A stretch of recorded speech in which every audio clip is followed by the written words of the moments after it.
the other projects we have accomplished this week is we purchased a new to us Haybine. This is a Sperry New Holland Haybine 474. And I know a lot of people don't use Haybines anymore. I know a lot of people use disc bines or disc mowers, but we're kind of, you'll see that we're kind of old school around here. We still like our Haybines, so we've got two New Holland Haybines now. And you know, when you run old equipment, you get part way through something and something breaks, you've got a spare. You go hook onto the other one and your day's a lot less stressful. So we're just kind of walk around this thing and I'll show you the ins and outs of it. It is, you can look down in here, you can see that what cuts the hay down there, there's a sickle bar. And you can see those sections down there, that moves back and forth and it cuts the hay right at ground level. And then you have this, and it's got teeth on it like a hay rake. And these teeth pick the hay up and they sling it back through that set of rollers. And those rollers crimp the stems. And what's the advantage to that? You can get just a sickle mower and you can just mow the hay, but having those rollers on there and having this go through here and crimping the hay dries quicker. So it's beneficial to, and you're not running over the field a second time with a conditioner or something like that. You're just running over it once and it's doing both, and kind of puts the hay doesn't lay completely flat when it comes out of the back. You can set it where the hay's kind of mounded up and the stems are broke, and it dries better. And one of the cool things on this one that we're missing on our other one is it's got this bar right here. And you look at that and you say, what's that bar for? Well, it's to run into, for one thing. You're going to do that a lot, but if you look back here at the reel, there's a space there. And that space in the reel, on our other one without this, the stems come in and they get wrapped around there. And I've spent a lot of hours with a pocket knife cutting that out of there. So what happens if they get wrapped too tight, they get tight against your bearing and it starts heating up, and you don't want to do that. These old machines have, the bearings all take grease. They're not sealed. So you walk around this thing with a grease gun and you pump grease into them, and you don't want your grease to get that hot, and that puts stress on the bearing. So this will save a lot of time out in the field because it's going to spread the stems apart and keep them from going in there. And they work too. And you can see over here we've got the power takeoff shaft that's not hooked up right now. We'll hook that up, and when you hook that up and you turn the tractor on and you turn on the power takeoff, that makes everything start moving back here. It makes the sickle start going back and forth, makes the reel start turning, the rollers start turning, everything comes to life. And we've got these two hoses here. These two hoses plug in, and this thing raises and lowers. So when you get to the end of a row and you want to turn around and go somewhere else, you can hit the hydraulic lever on the tractor and it'll raise it up. And if you come around to the back, there's a hydraulic cylinder that I'll show you. And we've got it raised up right now, and we've got it locked. Because I pulled it down, we went and bought it, and I pulled it, it was nearby, and I pulled it home with the tractor. So this is locked, and when you're pulling it on the road, you lock this. And then when you're in the field, you pull that pin and put it in there, and it lets the Haybine float. How do you get the Haybine low enough? The Haybine rests on shoes. There's metal shoes, and I'll show you up here. If you look underneath, the Haybine just sets on some metal shoes, and it glides along onto the ground. You'll eventually wear these shoes in two. These have been welded once or twice. I've always had to weld those. You can buy new ones, but a lot of times you're in the middle of hay season and you don't have time to order those, so you just weld them up with a piece of metal and keep going. You can see adjustments for how your hay comes out. You can open and close this and make the hay come out and stay together more. You can scatter it out more. You can do all of those things. There's a flapper, a big flapper in here. This big flapper, when you adjust that, it controls how the hay comes out and how your row looks behind you. You still have to go back with the hay rake and rake it up for the baler. And plus you need to turn it over anyway so the hay underneath can dry. You don't want to just let it lay there, or else the top will dry and it won't dry underneath. We've got one new tire here, and we've got one not so good tire here. So what we're going to do is I ordered a new tire today for this side, and these are ag tires. They've got the ribs on them.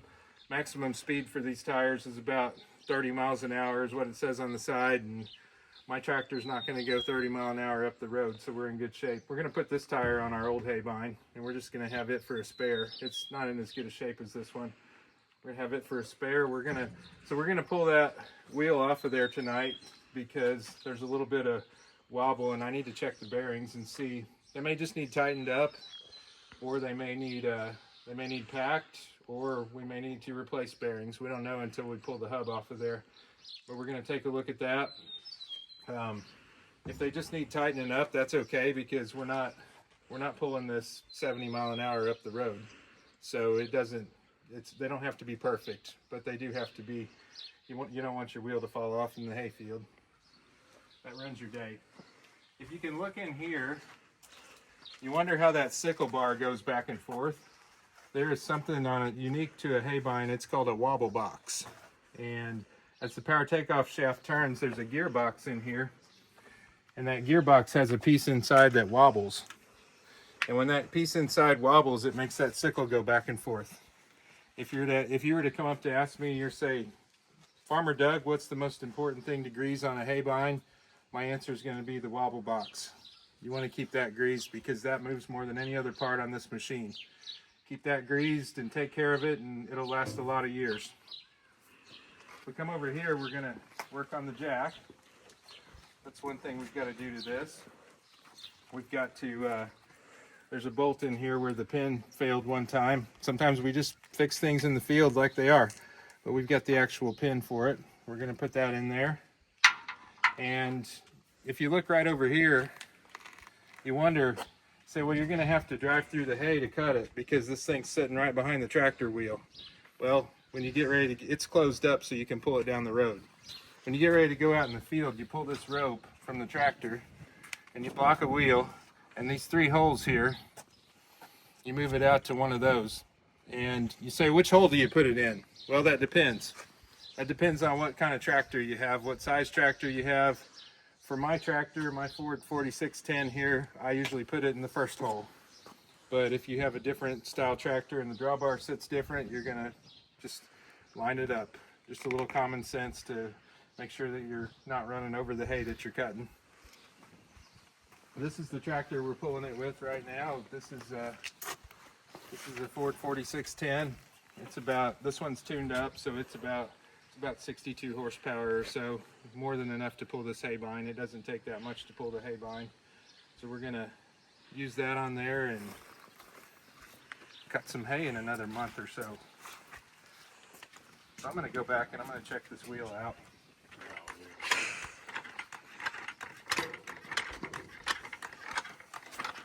This is my dad, Farmer Melvin. He's been doing this longer than me.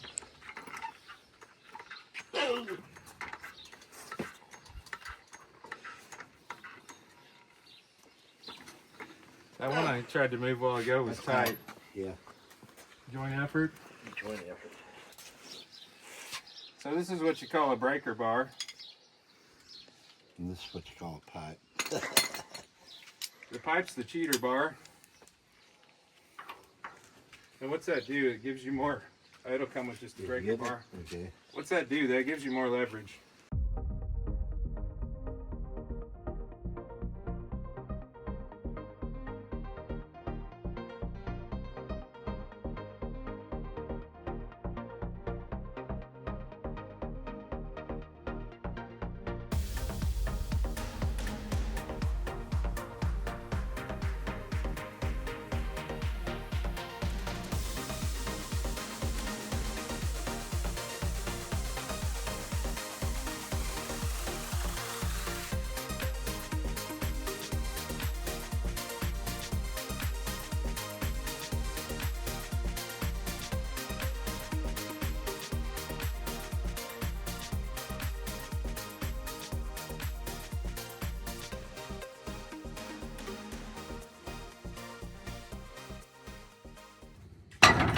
Hey, how about that?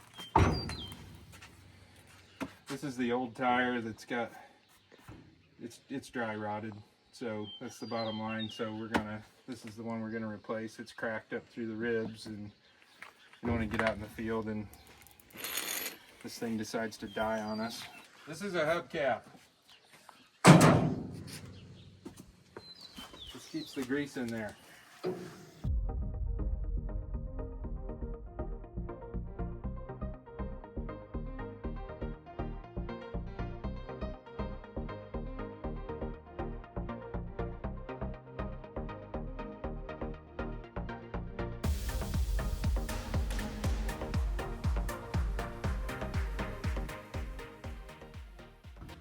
we go. It's right. Okay, you see that gravel in there where I dropped that? We're going to clean that out with rags because you don't, gravel and dirt is the enemy of these bearings.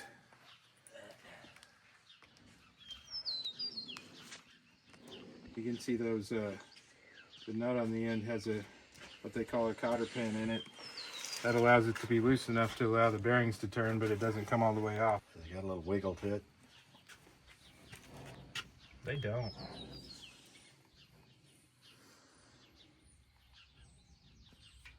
There's no wiggle to it. We'll take that outer one out and look at it, but I don't think it's probably bad. I don't think it's bad. Needs a little grease, maybe.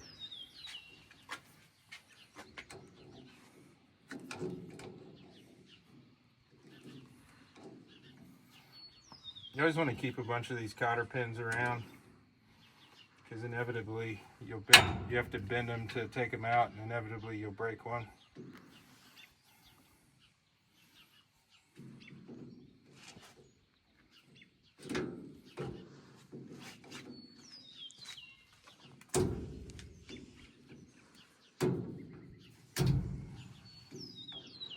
Besides being a booger.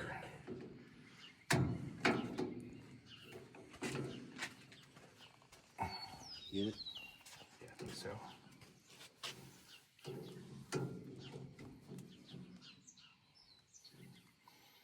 Get these ends squeezed together, and then you should be able to take the pliers and pull it out.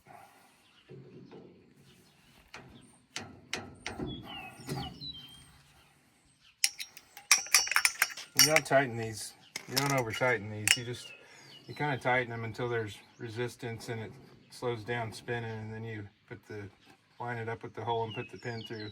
If you crank this down as tight as you can go, this won't turn. And then you run your bearings.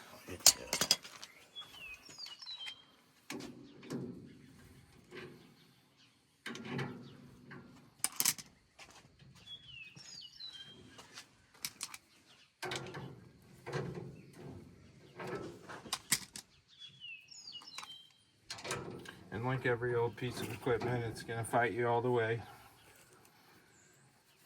Say, oh, it's fighting me all the way. That's just part of the game. There you go.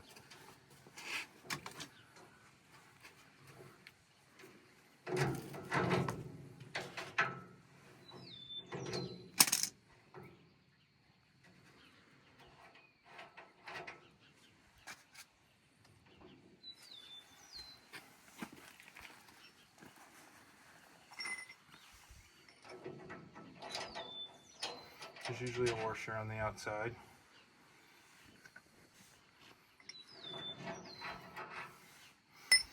And then your Timken bearing. And in this case, the bearing's not bad. The bearing just needs to be repacked.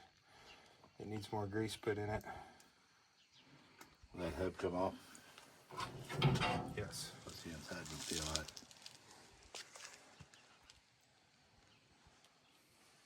So the inside one,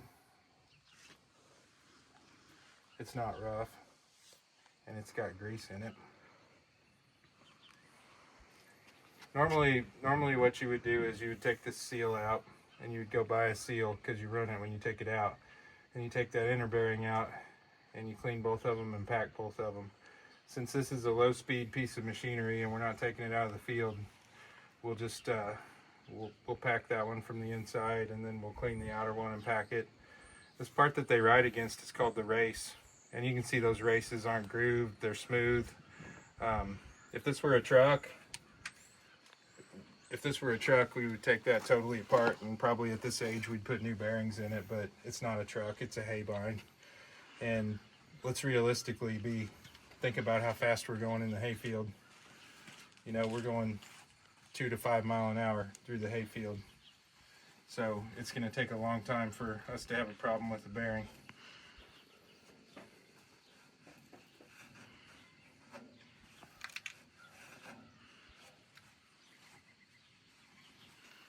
So we'll wipe this out.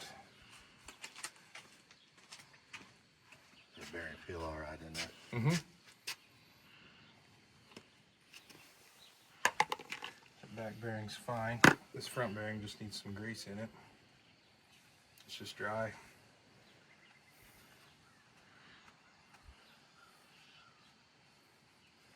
I'll go ahead and pack this if you can put some grease on that inside.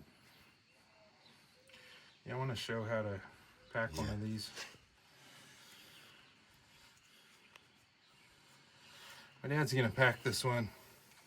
They make special tools for packing bearings, but you don't need a special tool. You just need to know how to do it. He's the expert at packing bearings. Watch this. Use your hand. So you just want to keep working the grease like that. This is red high temperature wheel bearing grease. You probably don't need that for a Haybine, And you but see the grease start going in there and coming out up here. Just do that all the way around. Kind of messy, but gets the job done. See the grease coming out on top. truck or something and you really want all the grease out, you can clean them with kerosene or diesel or something before you repack them. But for this, we're not worried about it.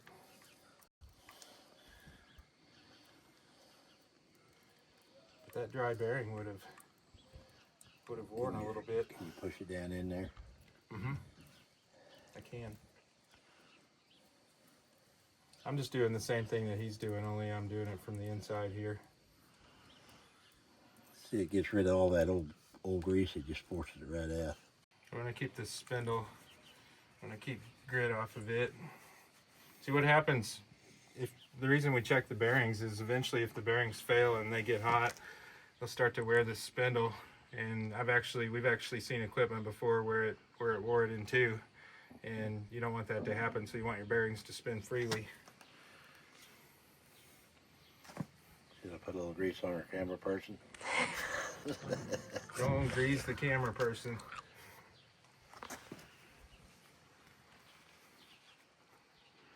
Can you rub a little grease on the inside of that?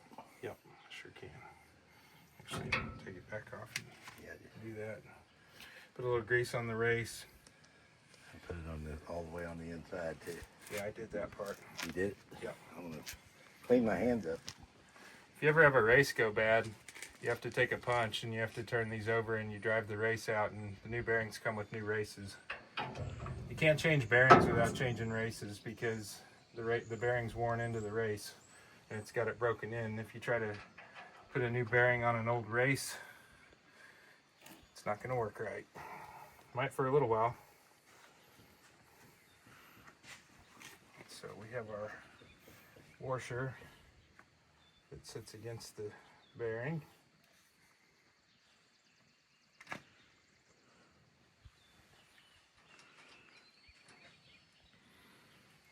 we put the nut back on.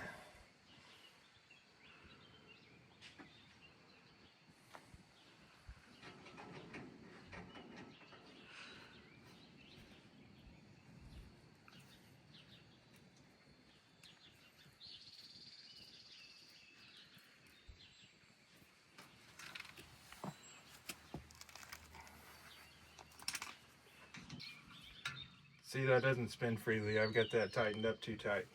I did that on purpose.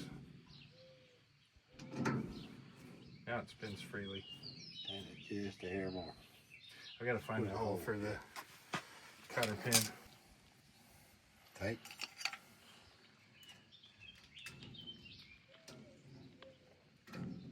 Perfect. Thing turns smooth. You don't hear it rubbing anymore.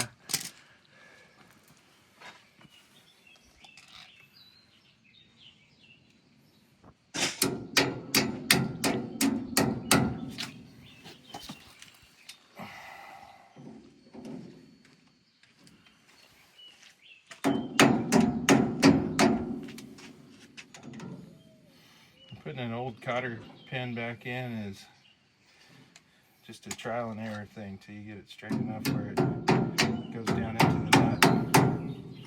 So I could use a hammer. There we go. And then you bend the ends apart. You can use side cuts or Here's a pair of needle nose pliers. Needle nose pliers sometimes work better. They're also good for fishing. Yeah. What's that? And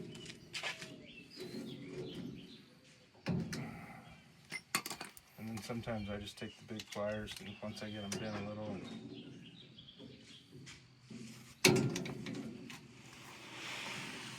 and have to be pretty. Just got to keep the nut from unscrewing. And then we need to wipe this hubcap out, get the debris out of it where I set it down on the driveway.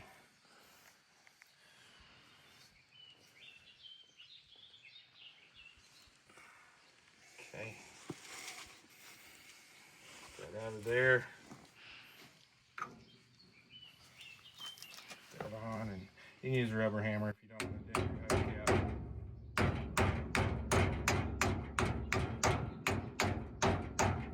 You'll find that most well-maintained farm equipment has a few dents in the hubcaps. There we have it. Sounds better, doesn't it? It sounds better. It's good, isn't it? Yep.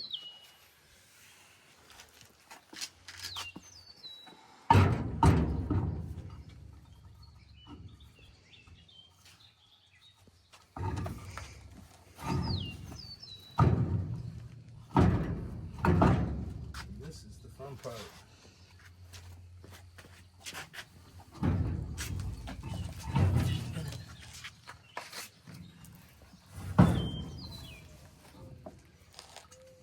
Straight up. A little more. Pick it up a little more. Right. Oh, hold it right Get there. one started.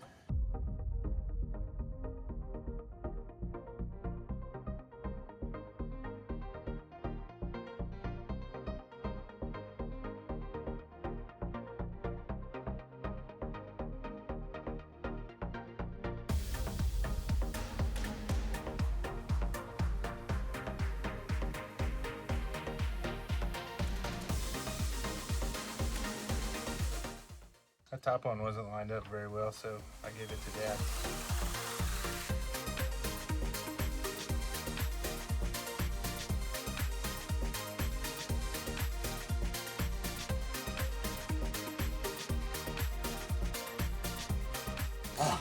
Now we're not going to torque these to 115 foot-pounds because, like I said, we're taking this wheel back off to take it in and get the new tire put on this week. So we're not going to be mowing hay with it until we put the new tire on. So we're just going to snug them up and